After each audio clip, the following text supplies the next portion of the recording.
성완종 리스트 파문이 정치권 전체로 확산하고 있습니다. 이번 파문에 직격탄을 맞은 새누리당뿐만 아니라 새정치민주연합 인사들도 연루돼 있다는 의혹이 제기되면서 야권도 긴장감을 감추지 못하고 있습니다. 이제 열흘 앞으로 다가온 4.29 재보선에도 적지 않은 영향을 미칠 것으로 예상되는데요. 경희대 이진곤 개건교수, 한국정치아카데미 김만흠 원장 두 분 모셨습니다. 두 분 어서 오십시오. 네, 안녕하세요. 정말 말 그대로 경랑 이렇게 표현해도 좀 가감 더 부족함이 없을 것 같은데 이 교수님 현재까지의 상황 좀 어떻게 정리하고 계십니까? 예, 현재까지는 말하자면 이제 성완종 그 메모 또 네. 성완종 그 음성 그 인터뷰 네. 이 이제 쇼크가 한 곱이 넘기면서 이제 뭐냐면 검찰이 본격적으로 이제 구체적인 수사에 들어가는 이런 단계고 또 한편에는 네. 이완구 총리에 대한 그 총리의 문제에 대해서 대통령이 큰 틀의 이야기를 말하자면 하고 감으로써 이완구 총리의 말하자면 거취는 국민이 인식할 때는 당사자는 그렇게 인식을 안 하는 것 같은데 국민이 인식할 때는 이완구 총리는 무슨 책임을 지는 그런 단계에 와 있는 게 아닌가. 그러니까 말하자면 우리가 쉽게 말하면 정리되는 단계에 와 있는 게 아닌가 이런 인식을 인식을 이제 국민이 갖도록 대통령이 언급을 하고 갔거든요. 네네. 그것도 갑작스레 그날 갑작스레 예정돼 없던 독대를 해가지고 그렇게 어떤 조치든 필요한 모든 조치는 다 취하겠다. 네. 부정부패 반드시 척결하겠다. 이렇게 이제 아주 강하게 하고 갔지. 그런데 그렇게 함으로써 안 그러면 그런 어떤 결심이 안 섰다면 굳이 가면서 그렇게까지 바로 또 저 여당 대표를 불러서 그렇게 언급하고 갔을 리는 없다. 그 점에서 그렇고 이제 이완구 총리는 여전히 저 자신만만한 표정입니다만 그렇지만은 또 사람이니까 속이야 그 속이 오죽하겠습니까? 어쨌든 그런 상황이니까 앞으로는 또 이제 문제는 이제 한 사람뿐이 아니니까 계속 지금 나오잖아요. 그러면 고구마 줄기 걷어올리듯이 계속 나오고 있으니까 말하자면 본격적인 아까 경랑이라고 하셨잖아요. 그 본격적인 태풍은 이제부터 시작되는 게 아닌가. 오히려 그런 생각까지 드네요. 예. 그런 가운데 사실 이제 파문이 여당뿐만 아니라 야당으로 확산되고 있단 말이죠. 이 부분은 어떻게 보십니까? 네, 얘기하신 대로 이게 한 가지만 문제가 제기되는 것이 세 차원으로 같이 되고 있죠. 처음에 제기가 됐던 메모와 이제 녹음 파일이 이게 사실 여부에 대한 논쟁이 되겠죠. 네. 그래서 그동안에 진행되는 과정을 보면은 죽으면서 유언에 가깝게 남긴 것이기 때문에 사람들이 신뢰감은 간다라고 얘기하고 있는데 당사자들은 전면 부인을 했죠. 부인을 하고 있는데 그러나 이후에 당사자들의 부인 발언에 대한 신뢰감은 좀 떨어지는 쪽이고 반면에 정황 증거는 좀 많이 나오고 있죠. 그러나 이 문제는 재판까지 가도 굉장히 길게 갈 거라고 봐지고요. 대신 이건 계속 진행이 되는데 여기에 한정되는 것이 아니라 지금 맨 끝까지 지적했다시피 이제 전반적인 다른 문건까지 조사가 수행이 되면서 이게 여야 정치권을 넘어서 가지 않느냐라는 것인데 어제 그제 이제 어느 신문에서 야당 정치인의 이니셜을 꺼내가지고 문제가 됐었는데 일단 검찰에서는 그런 거 없었다라고 얘기하고 있고요. 그러나 그동안에 성완종 전 회장의 스타일로 봤을 때 방식은 뭐였나 모르겠지만 여야를 넘어서 뭔가 후원금을 냈을 가능성은 있다. 다만 짐작을 하고 있는 거죠.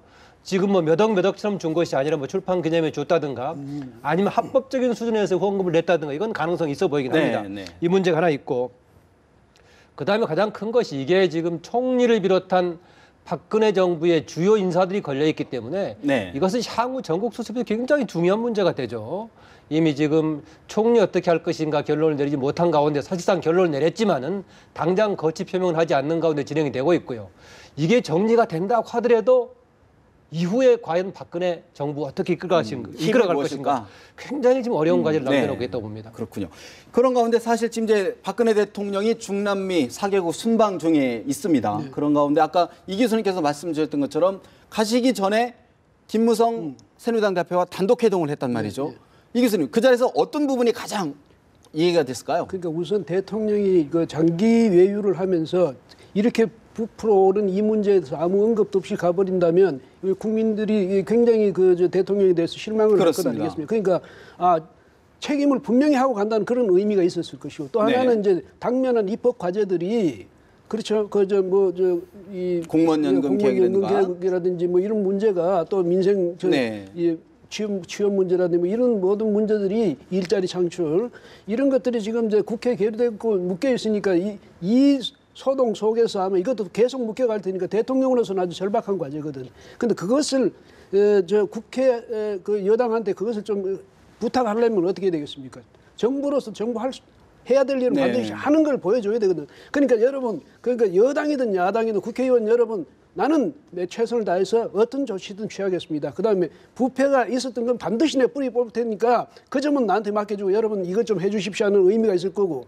또 하나는 저는 이렇게 봅니다. 대통령이 그냥 이완구 총리 문제 하나만 가지고 저러지는 않을 거고. 뭐 그다음에 아까 저 김 원장 말씀하셨지만은 사실은 박근혜 정권의 핵심 인사들 몽탕 들어서 지금 그렇게 드러내는 거나 마찬가지거든요. 그 점에서 박 대통령 생각할 때 이완구 총리를 어떻게 한다 그 차원이 아니라 차제 정치권 전체에 있어서 정치 부패, 정치 부정부패 이것은 반드시 척결함으로써 박근혜 정부의 그런 말하자면 그런 저 부패 척결에 대한 이 의지를 반드시 구현시켜 보겠다는 이런 의지를 가졌을 수 있습니다. 왜냐하면 박근혜 대통령이 그동안에 여러 가지 제시했던 뭐 정책들이 뭐 내정도 그렇고 또 외교 문제도 그렇고 대북 문제도 그렇고 여러 가지 제시를 했지만 본격적으로 팔 걷어붙이고 나서지를 못했단 말이에요. 왜냐하면 첫 해는 저 국정원 저 대선 개입 문제 때문에 계속 시달리다가 겨우 좀 어떻게 풀리나 했더니 세월호 사건 문제가. 났잖아요. 그다음 이번에 또 어떻게 이제 3년 차에 들어서 본격적으로 뭔가 좀 해보려고 했는데 또 이런 문제가 생겼거든요. 대통령으로서는 이제는 이런 절박한 상황에서 이 문제 하나라도 분명히 해결하지 못하면 박근혜 정부는 실패한 정부로 끝날 수 있다 이런 절박함이 있을 거거든요. 그래서 제 생각에는 박 대통령이 아마 열이틀 동안 가면서 가가지고 아마 구상하는 것은 이 정치권 전반적인 이 부패 척결 이 의지를 어떻게 구현할 것인지 아마 거기에 대해서도 그렇게 하려면 김무성 그 여당 대표의 이야기를 들어봐야 돼요. 그 의견도 들어봐야 되고 협조도 얻어야 되거든요. 정치권 안에 부패 척결하는데 정치권이 협조를 안 해주면 못하는 거 아닙니까? 그런데 사실 이제 세간의 관심은 이완구 총리의 사퇴에 대해서 어떤 얘기가 오갔을지가 사실 좀 궁금한데 김 원장님은 어떻게 보십니까? 저보다 출입한 윤 기자가 더 잘 아시겠지만은 가시기 전에 여당 당 대표를 만났다, 총리를 만나지 않고라고 했다는 것은 현실적으로 봤을 때 이완구 총리에 대한 신뢰를 이미 버렸다라고 보는 게 맞지 않겠습니까? 다만 이제 형식상으로 본인이 갔을 때 가기 직전에 과연 자리에서 물러나게 하는 게 맞느냐 이건 생각이 있었던 것 같고요. 저는 바람직한 방향이라는 것은 이완구 총리가 스스로 이제 사퇴하는 방식이 수순만 남았다고 봅니다. 일정으로 봤을 때 박근혜 대통령이 돌아오시기 직전쯤에 자진 사퇴하는 방식이 본인을 위해서든 이후에 정치적인 행보 또 박근혜 정부의 국정 운영 방식을 위해서는 바람직하다고 보긴 합니다. 대신 이제 김무성 대표한테 여러 가지 역할을 요구했는데요. 저는 아까 제가 초반에 박근혜 정부 이후에 정말 어려운 과제를 안고 있다 했는데 왜 그러냐면요. 지난 2년 동안 박근혜 대통령 중심의 국정 운영 방식 바뀌기가 쉽지 않다. 그런데 최근에 조금 신뢰를 받는 게 뭐였느냐? 박근혜 대통령 대신 이병기 실장, 김무성 대표, 이완구 총리 어떤 소통 당정청 해가지고 뭔가 새로운 모양을 보여줬단 말이죠. 그런데 김무성 대표 한 사람 빼고 이완구 총리 이렇게 돼버렸지. 지금 이병기 실장은 구체화되질 않고 있지만 같이 맞물려 있죠. 리스트에 올라와 있죠. 그 상태라면은 지금 뭔가 김무성 대표와 더불어서 새로운 뭔가 이것을 도모하지 않는다면은 향후 정말 어려운 과제를 안고 있는 상황이어서 김무성 대표 협조한 게 굉장히 중요할 수밖에 없습니다. 그래서 이제 당에서 먼저 요청했었나 모르겠지만 외형상으로는 이병기 실장 요청해서 이제 가시기 전에 만난 걸로 이렇게 돼 있죠. 근데 사실 이제 일부에서는 또 그런 얘기도 나옵니다. 이번에 사실은 대통령과 대표가 만나서 그 외 자원 외교 부분하고 어떤 비박계와 친박계의 뭐 빅딜이 있었던 것 아니냐. 뭐 좀 수사를 좀 마무리하고 그런 부분에서는 어떻게 보십니까? 저는 그 빅딜 전에요. 그 자원외교 관련 수사 진행에 관해서 어떤 방향과 어떤 구체성을 가지고 했었나가 상당히 미스터리 같아요. 그렇지 않습니까? 애초에 이제 당에서는 이른바 친이계를 중심으로 자원외교에 관한 국정조사를 막으려고 했던 분위기였었고 있었죠. 그런데 그 이완구 총리는 전쟁이라는 용어를 담아에 쓰지 않았지만 사실상 전쟁을 선포하는 상황이었고 비리와의 전쟁을 선포했는데 이후에 진행되는 과정은 큰 것보다는 성완종 회장이 돌아가면서 썼던 인터뷰에서 했다시피 조무력이 같은 경남 기업을 향해서 갖고 과연 이것이 지금 정말 특별 담화까지 발표해서 했는데 어떻게 진행이 될까 했기 때문에 이게 정의되는 방향으로 갈 것인가 아니면 더 큰 것으로 갈 것인가 보는데 지금 얘기하는 것이 박근혜 대통령이 정치 개혁 차원에서 얘기하는 걸 보니까 자원외교 관련 기업 비리 차원보다는 정치권 관련 뭔가 비자금의 유통 네. 이쪽에 초점을 맞추면서 향후 진행될 가능성이 있어 보입니다. 예. 이 교수님 어떻게 보십니까? 예, 근데 사실은 그 대통령이 뭐 이 사자방 이 문제에 대해서는 문제 제기는 정치권에서 계속 했거든요. 했죠. 야당에서 계속 하고 이랬는데 대통령도 거기에 대해서 이제 공감은 했을 겁니다. 그래서 자원 외교 같은 거 했는데 지난 정부하고 관계가 되니까 굉장히 부담스럽긴 했겠지만 어쨌든 하는데 문제는 디테일한 면 그러니까 그 어느 기업을 먼저 하느냐라든지 뭐 어느 부분을 먼저 하느냐 이것까지 대통령이 일일이 지시할 수는 없는 일인데 네. 그 속에 혹시 그 성완종 이제 전 회장은 그 과정에서 이완구 총리가 나를 직접 겨냥한 거 아니냐 이렇게 네. 지금 오해하는 것 아닙니까? 네네. 근데 저는 뭐 거기까지 갔다고 보진 않지만은 어쨌든 이 대통령의 그 의지를 밑에서 구현할 때도 그게 사실은 악마는 뭐 디테일이 들어있다고 구체적으로 어떤 기업을 어떻게 하느냐에 따라서 그 의도가 오해될 수도 있고 곡해될 수도 있고 그렇거든요. 네네. 그래서 그렇지만 그럼에도 불구하고 이것이 뭐 MB 정권과 박근혜 정권의 뭐 무슨 뭐라고 이런 식으로 되는 건 부담스러울 것 아닙니까? 그럼으로써 제가 생각할 때는 더더구나 네. 박근혜 대통령으로서는 그런 이미 제기된 그런 문제들에 대해서 지금 그것을 덮을 수는 없는 거죠. 그래서 아마 그것대로 추진하되 지금 저 김 원장도 말씀하셨지만은 정치 개혁 문제대로 다른 트랙으로 이걸 추진할 것 같고 적어도 이 점에 대해서는 박근혜 대통령의 그동안의 스타일을 보면 그 어떻게 소신을 세웠던 것을 중간에 무슨 외부의 압력이라든지 무슨 앞에 뭐가 겁이 나서 네. 뭐 그것을 포기한다든지 이런 것 없을 거라고 볼 때는 정치권 전반적으로 앞으로 혹시 어떤 그런 태풍이 가지 않을까 이런 생각이 들고 이완구 총리는요. 네. 근데 아마 제 생각에는 스스로는 지금도 그 결백하다고 주장하지 않습니까? 네네. 그럴 경우에는 자진 사퇴하기는 좀 어려울 것 같고 전번에 작년에도 6월 16일 날 대통령이 중앙아시아 갔다가 네. 21일 날 왔는데 문창극. 우리 그때도 문창극 네. 그 당시 후보자가 사퇴를 하느냐 어떠냐 했는데 결국은 24일 날 사퇴를 했거든요. 사흘 버텼죠. 오시고 난 뒤에도. 네네. 그 혹시 이완구 총리도 대통령이 와서 대통령의 마음이 좀 바뀌었을 것을 기대해 보고 네. 그래도 이거 아니다고 할 때 사퇴할지는 몰라도 그 전에 사퇴하는 그런 분위기는 아니잖아요. 이런 생각도. 김 원장님은 조금 일찍 사퇴할 것이라는 관망인데 조금 더 취를 보겠다 그런 분위기. 왜냐하면은 똑똑하신 분들이니까 본인의 진로를 위해서 어떤 것이 가장 본인에게 이익이 될까라고 생각해 봤을 때 네. 기간을 계속 버티다 가는 쪽보다는 자진 사퇴하는 방식이 영예로울 거다라고 보고요. 더구나 재판은 상당히 마지막까지 길게 갈 겁니다. 왜냐하면은 이게 현금 거래하다 잡힌 것이 아니고 현금 거래로 끝난 것이기 때문에 진술과 정황 가지고 지금 추적하는 거 아니겠습니까? 네. 그러면 재판은 서로 마지막까지 계속 서로 부인하면서 갈 수 있다. 그럼 본인의 진위 여부는 아마 한 1, 2년을 걸릴 가능성이 있습니다. 그래서 최근은 오히려 이제 국민적인 판단, 정치적인 판단이 중요하고 거기에 대한 총리라면은 국정 운영에 있어 이런 불신과 논란 가운데 국정을 수행하기 힘들죠. 그런 관점에서 아마 본인이 사의를 스스로. 밝히면서 나갈 가능성은 있다라고 봅니다. 저도 어떻게 생각하냐면 이 재판이라든가 구체적인 이제 수사에 들어가면 돈이 나오는데 또 돈을 빼낸 사람 이 사람은 다 지금 연결돼가지고 밝혀져요. 네. 그 어디에서 돈이 나와가지고 누구 손에 최종적으로 성 회장 손에 도착지가 어디냐? 들어간 것까지는 알아. 근데 여기서 줄 때는 성 회장이 대부분 현금으로 줬다거든. 이 부분은 굉장히 길어지죠, 그러니까. 밝혀낼 방법이 없단 말이죠. 네. 본인이 왜냐하면 본인은 이미 사망했고. 더군다나. 예?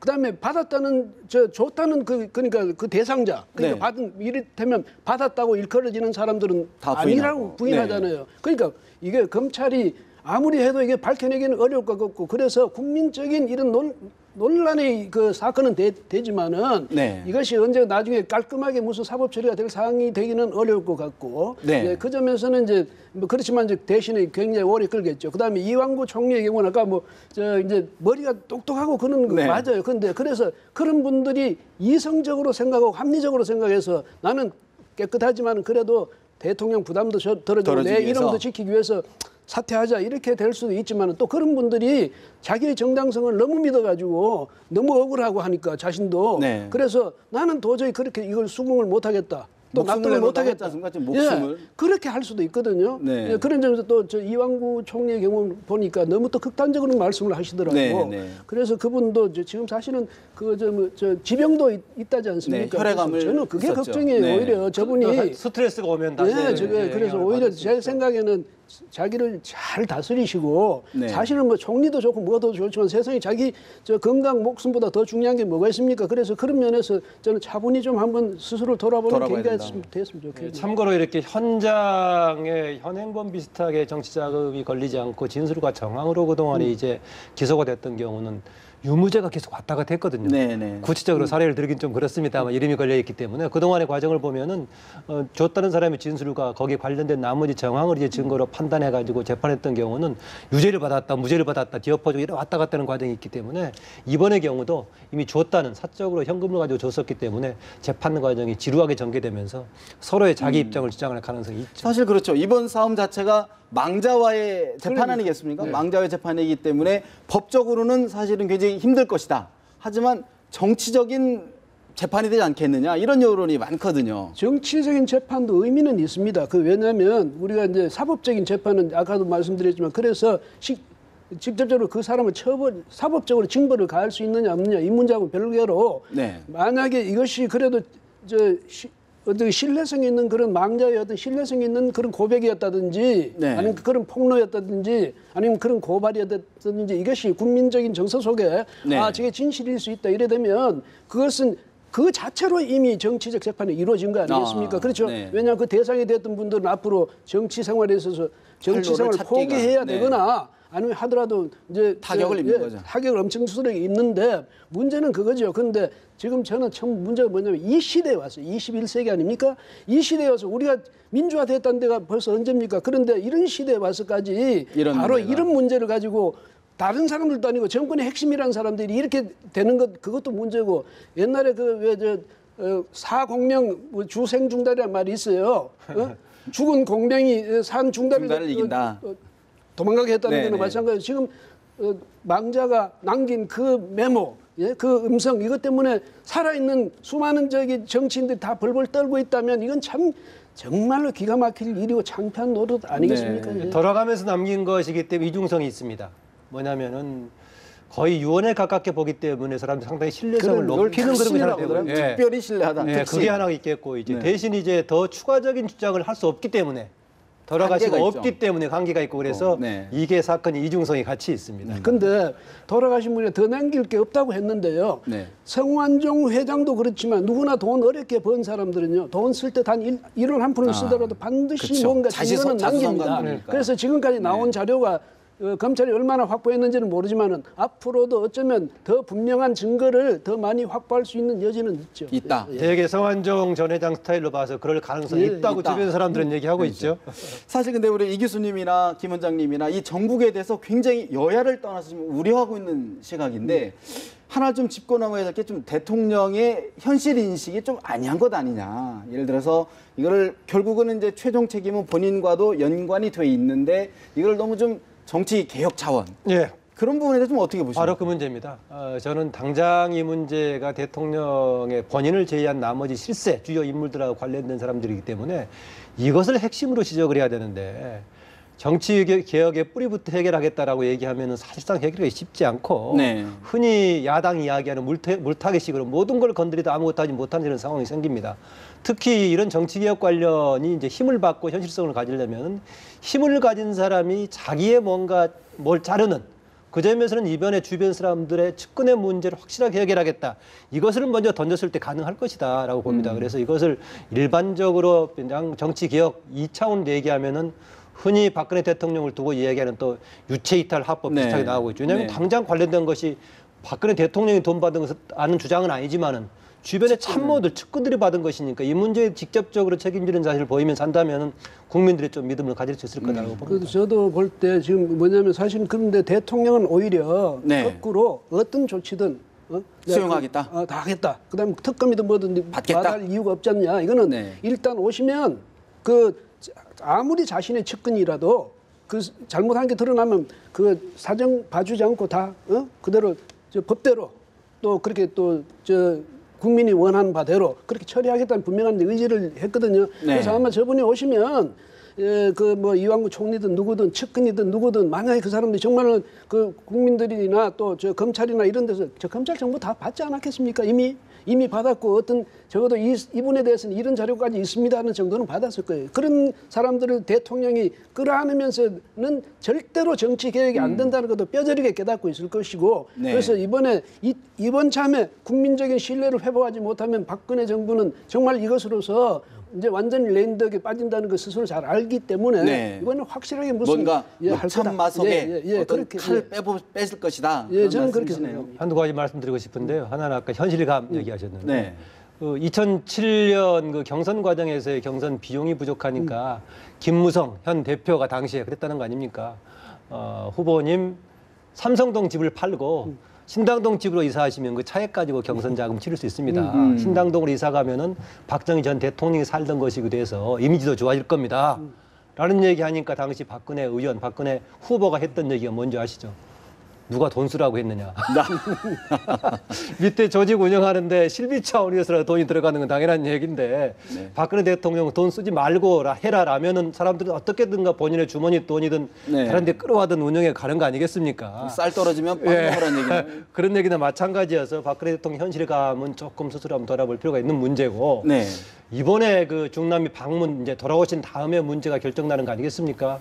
그래서 이번에 방문하는 콜롬비아, 페루, 칠레, 브라질, 콜롬비아는 반군 사건 때문에 복잡하고 나머지 세 나라는 좀 비리 부패 때문에 지금 대통령 물러가는 상황 아닙니까? 특히 지금 브라질 지우마 대통령의 경우에 탄핵까지 요구하고 있는 상황인데 오히려 그쪽 지역을 방문하니까 아마 나라의 비리 문제 관련해서 어떻게 해법을 할 것인가 굉장히 궁리하고 오실 거로 생각됩니다. 반면 교사 하실 것이다. 그럴 것 같네요. 아까 이 교수님께서 말씀하신 것처럼 정말 떠나기 전에 어떤 메시지를 주셨기 때문에 어떤 로드맵을 가져올지 한번 좀 지켜봐야 됐고요. 이번 일로 사실 이제 독대, 지금 김무성 대표와의 이런 관계를 통해서 당청 관계의 무게추가 이제는 좀 당 쪽으로 쏠리는 것 아니냐 이런 관측이 나오는데 어떻게 보십니까? 우선 이제 그동안에 이병기 실장도 당과 뭔가 소통을 많이 하는 것으로 좋은 평가를 받았습니다. 그런데 이번에 이병기 실장이 이 과정을 어떻게 겪고 지나갈지 모르겠는데 현재 지금 상처를 받고 있지 않는 쪽은 김무성 대표 진영밖에 없단 말이죠. 이른바 비박계 진영. 농담이라고 했습니다만 며칠 전에 강화도 이제 그 안상수 선거사무소 후보 안상수 후보 선거사무소 들려가지고 했던 얘기가 있죠. 김무성 대표 본인하고 안상수 후보 당시 참석했던 이인재 최고는 리스트에 들어있는 사람이 아니다.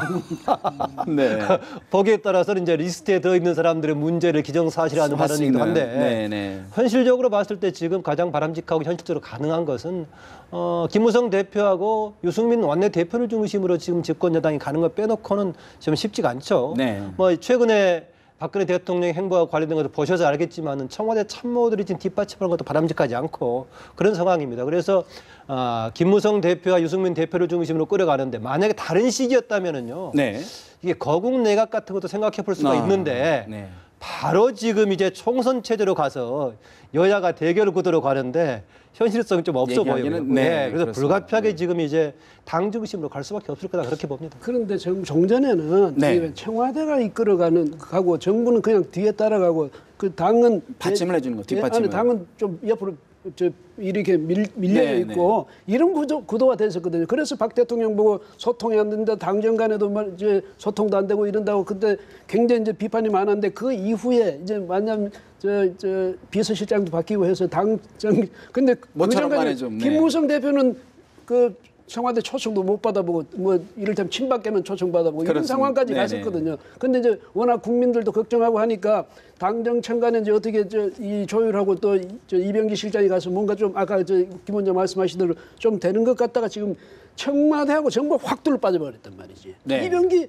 실장도 지금 어쨌거나 리스트에 오른 바람에 아무리 자신은 결백하다 해도 말이 이제 안 통하는 거예요. 이제 영이 안 쓴다고 말이에요. 문신의 폭이 벌써 본인이 언론 노출 안 하고 있지 않습니까? 그러니까 그렇게 돼버렸으니까 이제는 대통령도 그동안에도 좀 생각은 하셨겠지만 앞으로는 당과 함께 가지 않고는 이 난국도 그렇지만 앞으로 정치를 해나가는 데 있어서도 정말 어렵다. 청와대만 끌고 가서도 정치가 안 되는 거고 뭐 정부를 앞세워봐도 안 된다. 왜냐하면 당의 협조 없이는 안 된다. 또 당의 협조 정도가 아니라 입법부의 적극적인 또 어떤 이 협조가 없으면 대통령으로서 앞으로 저 국정을 운영해 나가는데 얼마나 어렵다는 걸 아마 이번에 뼈저리게 깨달으셨을 겁니다. 그렇기 때문에 여당뿐 아니라 야당의 협조도 이제 앞으로 얻어야 될 그런 입장이라는 걸 충분히 깨달았으니까 일단 김무성 대표에게 힘도 실어주고 사실은 바로 불러서 열흘 동안 내가 없는 기간에 부탁합니다고 한다는 이 자체가 엄청나게 큰 사건이에요. 그렇죠. 정치적으로 보면 네. 그렇게까지 했으니까 대통령이 앞으로 당에 대한 아마 의존이랄까 더 커질 것이다. 더 커질 커질 수밖에 없다. 이렇게 봐야 되는 부분이고요. 또 일부에서는 사실 이번 일을 계기로 여야가 다 여당, 야당뿐만 아니라 어떤 정계 개편의 신호탄이 되는 것 아니냐. 예를 들어서 기존의 그 구 정치인들이 좀 나가고 새롭게 된 어떤 신호탄 아니냐. 이런 분석에서는 어떻게 보십니까? 그렇게 나오면 좋겠습니다. 한 번 또 바꿔주는 게. 그런 얘기 나올 때마다 한국은 그렇잖아도 너무나 그동안에 매번 선거 때마다 50% 내외가 초선으로 바뀌지 않았느냐라는 얘기하는데 바뀌어도 그 틀 속에서 바꿨기 때문에요. 전체적으로 뭔가 구도 과제는 바뀌면 좋겠다는 생각은 듭니다. 그런데 일단은 저는 여당은 전반적인 타격 분위기가 있지만은요. 김무성 대표가 그동안에 보니까 전략이 박근혜 정부하고 차별성을 갖고 가려고 하지 않은 것 같습니다. 왜냐하면은 친박 진영에서의 새로운 후보 주자가 없기 때문에 본인이 양쪽을 거치는 차기자로 가려는 그런 전략을 계속 쓰고 있어서 달리 얘기하면 두 개를 묶고 가려고 한다. 그래서 좀 분열의 요소가 커 보이지는 않습니다. 그래서 반대로 오히려 이번 이제 4.29 재보궐 결과 야당에서 지금 두 군데 무소속이 나왔는데 이 결과에 따라서 야당은 좀 파장이 미치면서 새로운 변수가 생길 수 있다. 오히려 야권이 개편이 될 것이다. 예, 야권이요. 저는 뭐 광주의 경우는 현재 광주에서는 이제 특이하게 지금 나타난 현상인데 천정배 무소속 후보하고 조영택 새정치민주연합 후보가 붙고 있는데 서로 논리적인 다른 주장을 하고 있긴 하지만 공통적으로 바람직한 현상은 뭐냐? 그 지역에서 오랜만에 유일하게 경쟁하는 선거가 되고 있단 말이죠. 그거 바람직한 거 아니겠습니까? 일방적으로 흐르지 않는다. 예, 그동안에는 없던 경쟁하는 선거가 되고 있던 점 바람직한데 이 결과가 이제 무속이 되게 된다면은 제3의 새로운 중심이 형성돼서 야권의 조금 뭔가 정당 재편에 새로운 변수가 생길 수 있을 것이다. 그래서 오히려 재편의 출발은 여당보다는 선거 결과 야당에서 먼저 가능성이 있다고 근데 이번에 봅니다. 오히려 이런 큰 핵폭탄 같은 이슈가 터지면서 천정배 전 의원이나 관악을의 정동영 네. 그쪽에 대한 오히려 관심 주목도가 좀 떨어졌기 때문에 그런 오히려 안 좋다 이런 분석도 나오지 않습니까? 그럼 뭐 그렇게 일반적으로 당 중심의 여야 대결이 되니까 기존의 정당들이 올라갈 거다라는 것인데요. 그동안 여론조사 몇 개 봤지만은 실질적인 파장은 그렇게 크지 않은 것 같습니다. 나온 것은 지금 여론조사 전반적인 추세로 봤을 때는 큰 추락은 아니고 보니까 여당 후보가 조금 마이너스를 받는. 그렇다고 해서 무슨 야당 후보가 팍 올라가는 이것은 좀 아닌 것 같고요. 전반적으로 같이 나가고 있고 혹시 나머지 기간 동안에 야당 정치인도 한두 사람 섞어서 이제 문제가 제기되고 불법까지 걸려버린다면은 정치권 전반에 대한 부정적인 분위기 살리면서 마찬가지 무소속도 기존 정치이지만은 조금 더 상대적으로 오히려 좋은 분위기 될 수 있고 아직도 변수가 남아있다고 새누리당 어떻게 보십니까? 새누리당의 경우는 이번에 이런 일이 있었기 때문에 어쨌든 친박이 말하자면 자기 존재를 뭐 과시한다든지 위세를 과시한다든지 이게 왜냐하면 뭐 꼭 친박 때문에 그런 건 아니지만은 대통령 주변이 그렇게 돼버렸으니까 그것 때문에 아마 친박도 이병기 실장이 뭐 대놓고 나서지 못하는 거나 마찬가지로 친박들도 조심해야 될 테니까 그 점에서 새누리당은 이 질서가 정리가 될 것 같고요. 그 이제 새정치민주연합이 문제인데 지금 말씀하신 대로 만약에 이 4.29 보선에서 이 새정치민주연합이 참패를 겪는 그런 상황이 생기면 이 현 지도부도 굉장히 좀 어려워질 거고 그렇게 되면 친박과 또 비박이라든지 이런 개파의 그 대립 현상이 오히려 더 첨예화될 수 있거든요. 그렇게 되면 그 점에서 이 새정치민주연합은 오히려 이것 때문에 위기에 올 수도 있고 지금 아까 뭐 또 우리가 이야기도 하다 말았습니다. 혹시 그 안에서 정말로 그 성완종 뒤에 또 그 배후의 기록 속에서 또 정말로 말이죠. 그 야당 정치인 누가 중진들 누가 이름이라도 몇 개 나온다면 저쪽엔 더 치명적인 상처를 입게 되는 거죠. 그래서 새누리당보다는 오히려 지금은 새정치민주연합 쪽이 사실은 더 걱정을 해야 될 이런 상황이 아닌가 싶습니다. 오히려 큰 파고를 맞은 새누리당보다는 작은 파고인 새정치연합이 더 위험하다. 왜냐하면 이건 전체적인 파고이기 때문에요. 친박 관련해서는 잘 아시겠지만은요.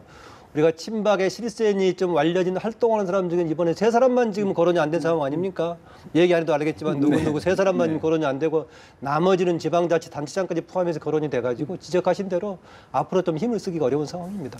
그렇다 그러면 지금 일단은 야당 입장에서 이번 4.29 재보궐선거만큼은 보면 일단 호기를 잡았다라고 보는데 또 그렇게만 볼 일도 아니란 얘기인가요? 아니요, 뭐 호기는 잡았지만은 이걸 가지고 결정타를 만들기는 어렵다라고 봅니다.